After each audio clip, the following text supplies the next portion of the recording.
Subarnapur TV को आपण मानकु स्वागत।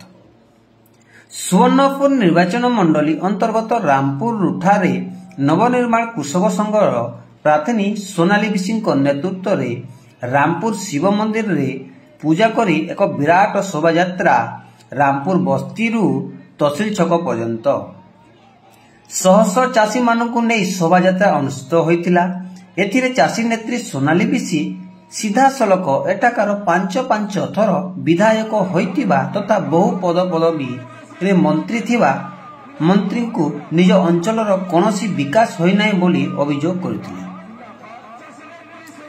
जदि आगामी दिन में चाषी सरकार आसिले धानर उचित मूल्य दियाजिबो एवं कटनी छटनी बंद करा जिवो बोली कहिसंती।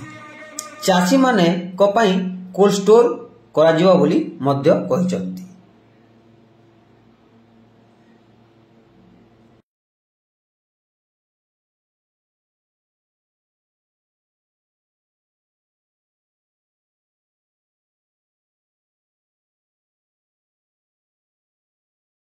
ए नहीं कौन कहते चलतु जानिबा। देखुन आमे आपण माने समस्ते जानी थिबे काली आमे हलगाड़ी रे जाई किना नॉमिनेशन भरिछु। आज नॉमिनेशन भरला परे हमर पहला रैली आरंभ करछु। गागा के जिकना सचेतन वार्ताटा आरंभ करछु। आज रामपुर रो आमे आरंभ करछु। देखुतबे हमर समस्ते चासी भाई माने समस्ते हमर संगे अछन। आगामी दिन के आमे चासी सरकार बनामु आ ई सरकार के ई नेता मंत्री माने अछन दुर्नीति को सही माके देखे देमु कि आमे माने निजर हक अधिकार लागि लड़मु। अब काना करवाली चाहुछन काना मुद्दा नै जाउछन लोकन पाखु मुद्दा इटा एका मु सब बेले कहि आछे। चासी भाई मानकर जेते भी समस्या अछि ई समस्या माके दूर करबार लागि आमे आगामी दिन के चासी सरकार बनामु। दादन इनो सह पिला दादन जाउछन दादन ऊपर आमे केना इनो हमर पिला माके रोजगार देमु। ई सब जिनिस ऊपर आमे आके काम करमु। बेटा नियुक्ति के लागि बेसी करे फोकस देबे कामिल बेकार नियुक्ति जन निहाती भाबे बेकार नियुक्ति आमे इनो रोजगार देमु। एका सोनपुर रे नदी रो अभाव नै न आमे इनो बैरेज करी कि हमर गोटे क्रीडाटे करि पारमु। पिला मानकर जल क्रीडा करि पारमु। हमर बुनाकार भाई माने अछन तांगो लेटे खुला मार्केट करि पारमु। आहो भी बहुत जिनिस अछि। पर्यटन स्थली रे हमर सोनपुर एक नंबर इनो आमे लोक मानक रोजगार निहाती भाबे आगामी दिन के देमु।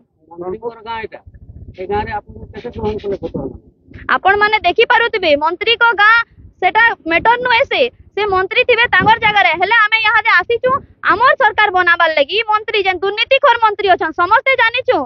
आमे माने माने काना करछन निरंजन पुजारी खाली डिमडिमा मारछन सब करूछु बोली कि ना हेले एक नंबर से ठक है किछि काम नै से। आज भी आपण माने देखो रास्ता घाट केनता हिचे स्कूल अवस्था माने केनता होची गां गां रे दादन सस पिला अछन। चासी मानकर कथा तो आगे मैं आरंभ करमी बोले नै सरी तो ई जिनिस ऊपर निहाती भाई मुई तो मंत्री बोली नै बाबा आगामी दिन के केना ना आमे ही निजर अधिकार लई लड़मु से जिनिस लागि आज में पदक्षेप नेछु। पूरा हेवीवेट बनि अछन केनतो सामना करबे आपण मोते तो एते बेल नाइ लागबार कि हेवी वेट अछन बोली कि ना निजर जदी इच्छा शक्ति थिबा वाले केनसी जिंस भी काम नै करी। हमर इच्छा शक्ति अछि मुई निहाती भाबे आके मोर अंचल ले मुई मोर अंचल रो विकास निहाती भाबे करबी।